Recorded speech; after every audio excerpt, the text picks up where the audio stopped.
Avinash institute of education में आप सभी का स्वागत है। मैं हूं अविनाश मिश्रा। आज के इस वीडियो में हम ग्रेट हिमालय के बारे में अच्छे से अध्ययन करेंगे और इसको समझेंगे।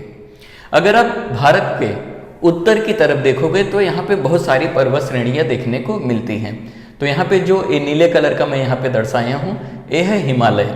हिमालय के उस पार जो पर्वत श्रेणियाँ हैं उसे ट्रांस हिमालय कहा जाता है। जैसे कि इससे पहले की वीडियो में मैंने आपको बताया था।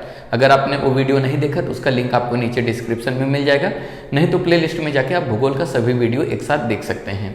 तो हिमालय के उस पार जो पर्वत श्रेणियाँ पाई जाती हैं उसे ट्रांस हिमालय कहा जाता है। ट्रांस का मतलब होता है पार, हिमालय के पार। हिमालय के पार जो पर्वत श्रेणियाँ हैं उसे पार हिमालय नहीं तो ट्रांस हिमालय कहा जाता है।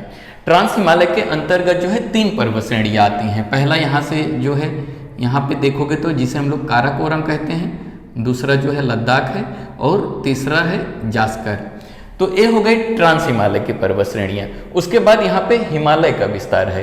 हिमालय के अंदर वैसे तो बहुत सारी पर्वत श्रेणियाँ पाई जाती हैं, लेकिन यहाँ पे 3 पर्वत श्रेणियाँ जो हैं मुख्य रूप से जिसके बारे में हम अध्ययन करते हैं। तो जो पहला पर्वत श्रेणी है जिसे हम लोग सबसे उत्तर की तरफ, देखो यहाँ पे जो मैंने यहाँ पे दिखाया ये वाला, ये जो है आपका ग्रेट हिमालय है। और उसके बाद यहाँ पे देखोगे तो इसे हम लोग मध्य हिमालय नहीं तो लघु हिमालय कहते हैं। उसके बाद यहाँ पे सबसे लास्ट में अगर आप देखोगे तो इसे शिवालिक हिमालय के नाम से जाना जाता है। तो उत्तर से दक्षिण की तरफ अगर आप देखोगे तो सबसे पहला जो पर्वत श्रेणी है वो काराकोरम है, लद्दाख है, जास्कर है, उसके बाद यहाँ पे ग्रेट हिमालय है, उसके बाद लघु हिमालय है, उसके बाद शिवालिक पर्वत श्रेणी है। तो हिमालय के अंतर्गत जो है 3 पर्वत श्रेणियाँ मुख्य रूप से जानी जाती है जिसके बारे में हम अध्ययन करते हैं। तो आज की इस वीडियो में हम सिर्फ जो रहेगा ग्रेट हिमालय के बारे में चर्चा करेंगे, ठीक है। तो चलो लेक्चर शुरू करते हैं और समझते हैं। ग्रेट हिमालय को हिंदी में विशाल हिमालय कहा जाता है। विशाल हिमालय को कई नामों से जाना जाता है। ये जो विशाल हिमालय है यहाँ पे मानचित्र पे आप देख सकते हो, इसको कई नामों से जाना जाता है। कौन कौन से नामों से जाना जाता है तो आइए देखते हैं। इसे बृहद हिमालय कहते हैं, इसे आंतरिक हिमालय कहते हैं। आंतरिक हिमालय क्यों कहा जाता है? क्योंकि हिमालय जो है इसका आकार जो है चाप की तरह है, चापाकार है या धनुषा आकार है। चाप का जो केंद्र होता है यहाँ से होता है। अगर आप यहाँ से एक चाप लगाओगे तो इसे हम लोग क्या कहते हैं? चाप के आकार होने के कारण इसे हम लोग क्या कहते हैं? आंतरिक हिमालय कहते हैं, यानी कि अंदर के तरफ है ना, इसलिए इसे आंतरिक हिमालय कहा जाता है। समझ में आ गया? इसे हम लोग आंतरिक हिमालय के नाम से जानते हैं। इसे हम लोग ग्रेटर हिमालय के नाम से जानते हैं। ग्रेटर हिमालय क्यों? क्योंकि ये हिमालय पर्वत श्रेणी की सबसे बड़ी पर्वत श्रेणी है। अगर यहाँ से यहाँ तक देखोगे ना तो ये पूरा विस्तार इसका यहाँ से यहाँ तक पूरा फैला हुआ है, कहीं पे भी कटा नहीं हुआ है, एक तरफ से पूरा इसका फैलाव है, विस्तार है। इसीलिए इसको हम क्या कहते हैं?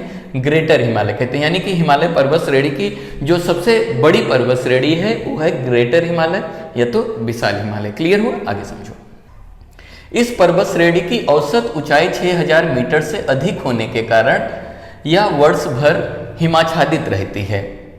ये जो विशाल हिमालय है इसकी ऊंचाई जो है 6000 मीटर से अधिक होने के कारण क्या होती है? इस पर्वत श्रेणियों पर वर्ष भर यानी कि साल भर हिमाच्छादित रहती है। हिमाच्छादित यानी कि इस पर्वत श्रेणी पे पूरे वर्ष यानी कि पूरे साल भर इसके ऊपर बर्फ जमी होती है। बर्फ की मोटी मोटी जो चादर होती है वो जमी होती है। यानी एक जो यहाँ पे जितने भी पर्वत श्रेणियाँ पाई जाती हैं इनके ऊपर हमेशा बर्फ जमी होती है, यानी बर्फ से ढके होते हैं। समझ में आ गया?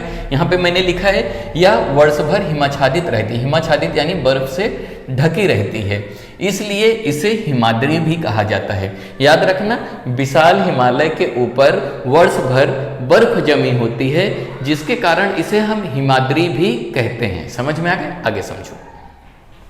यह पर्वत श्रेणी पश्चिम से नंगा पर्वत से लेकर पूर्व में नामचा पर्वत तक एक चाप की भांति फैली हुई है। तो यह पर्वत श्रेणी का विस्तार कहाँ से कहाँ तक? यहाँ पे देख रहे हो ये नंगा पर्वत है। पश्चिम में नंगा पर्वत से लेके पूर्व में देखोगे तो यहाँ पे एक पर्वत श्रेणी है जिसे हम लोग नामचा बरवा के नाम से जानते हैं। तो नंगा पर्वत से लेके नामचा बरवा तक इसका विस्तार पाया जाता है। विशाल हिमालय का विस्तार कहाँ से है? नंगा पर्वत से लेके नामचा बरवा तक। आप ऐसे भी कह सकते हो सिंधु नदी के मोड़ से, यहाँ पे सिंधु नदी का मोड़ पाया जाता है और यहाँ पे ब्रह्मपुत्र नदी तक। सिंधु नदी के मोड़ से लेके ब्रह्मपुत्र नदी तक जो है हिमालय या विशाल हिमालय फैला हुआ है। क्लियर हुआ? आगे समझो। तो इसका आकार कैसा है? यहां पे लिखा है मैंने, यह पर्वत एक चाप की भांति फैली हुई। इसका जो आकार है चापा आकार है। चापा आकार क्या होता है? अगर आप चाप से एक प्रकार से अगर आप चाप लगाते हो तो आकार इसका ऐसा होता है, यानी धनुषा आकार है या चापा आकार है। हिमालय का जो आकार है कैसा है? चापा आकार है या तो धनुषा आकार है। समझ में आ गया? इस पर्वत श्रेणी की जो लंबाई है 2500 किलोमीटर है तथा चौड़ाई जो है 25 किलोमीटर है। इस पर्वत श्रेणी की जो लंबाई है, यानी कि यहाँ से लेके यहाँ तक, नंगा पर्वत से लेके नामचा पर्वत तक कितने दूर में विस्तार है? 2500 किलोमीटर तक फैली हुई है। और इसकी जो चौड़ाई है वो कितनी है? चौड़ाई जो है 25 किलोमीटर। आप आसानी से इसको समझ सकते हो, यहाँ पे 2500 है, यहाँ पे 25 है। क्लियर हुआ? आगे समझो। यह पर्वत श्रेणी कायांतरित अवसादी शैलों या चट्टानों से बनी है। तो इस पर्वत का निर्माण किन चट्टानों से हुआ है? तो आप कैसे लिखोगे?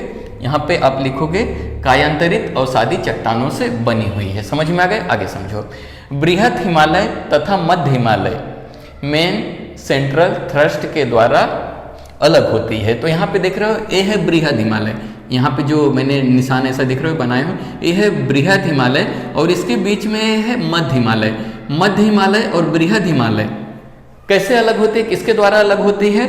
तो मेन सेंट्रल थ्रस्ट द्वारा एक दूसरे से अलग होती है। कई बार परीक्षाओं में पूछा जा चुका है, याद रखना। विशाल हिमालय या ग्रेट हिमालय और मध्य हिमालय को अलग करने वाले को रेखा को क्या कहते हैं? मेन सेंट्रल थ्रस्ट के द्वारा अलग होती है। रेखा नहीं, थ्रस्ट के द्वारा। समझ में आ गया? के द्वारा एक दूसरे से अलग होती है।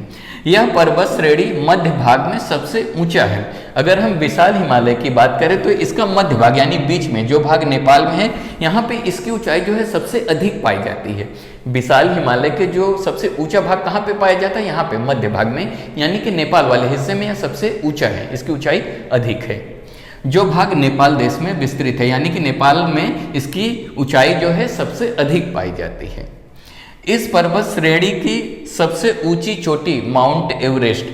तो इस पर्वत श्रेणी की जो सबसे ऊंची चोटी है वो कौन सा है? माउंट एवरेस्ट है, जो कि यहाँ पे नेपाल में स्थित है। क्लियर हुआ? आगे समझो। विशाल हिमालय के अंतर्गत बहुत सारी ऊंची ऊंची पर्वत चोटियां देखने को पाई जाती हैं। तो कौन कौन सी पर्वत चोटी हैं यहाँ पे मैंने लिख के रखा है। पहला जो है माउंट एवरेस्ट, दूसरा है कंचनजंगा, तीसरा है धौलागिरी, चौथा है अन्नपूर्णा, पांचवा है मकालू, छठवा है नंदा देवी, सातवां है त्रिशूल, आठवां है बद्रीनाथ, नौवां है नीलकंठ, उसके बाद है केदारनाथ। तो कौन सी पर्वत चोटियां कहाँ पे स्थित है, इसके लिए मैं एक अलग से वीडियो बनाऊंगा, तो उसमें आपको मैं समझा दूंगा। आप याद रखना कि विशाल हिमालय के अंतर्गत बहुत सारी ऊंची ऊंची चोटियां देखने को पाई जाती हैं। तो जैसे माउंट एवरेस्ट, कंचनजंगा, धौलागिरी, अन्नपूर्णा, मकालू, नंदा देवी, त्रिशूल, बद्रीनाथ, नीलकंठ, केदारनाथ, ये सब किसके अंदर आते हैं? तो ये सब विशाल हिमालय के अंतर्गत आते हैं। क्लियर हुआ? आगे समझो।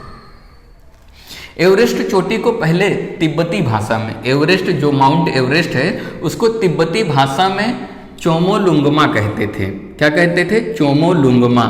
समझ में आ गया? एवरेस्ट चोटी को तिब्बती भाषा में चोमोलुंगमा कहा जाता था, जिसका अर्थ होता है पर्वतों की रानी। यानी कि माउंट एवरेस्ट को तिब्बती भाषा में पर्वतों की रानी के नाम से जाना जाता है। तो वीडियो कैसा लगा कमेंट करके जरूर बताइएगा। अगर अभी तक इस चैनल को आपने सब्सक्राइब नहीं किया तो सब्सक्राइब कर लीजिए। वीडियो देखने के लिए धन्यवाद।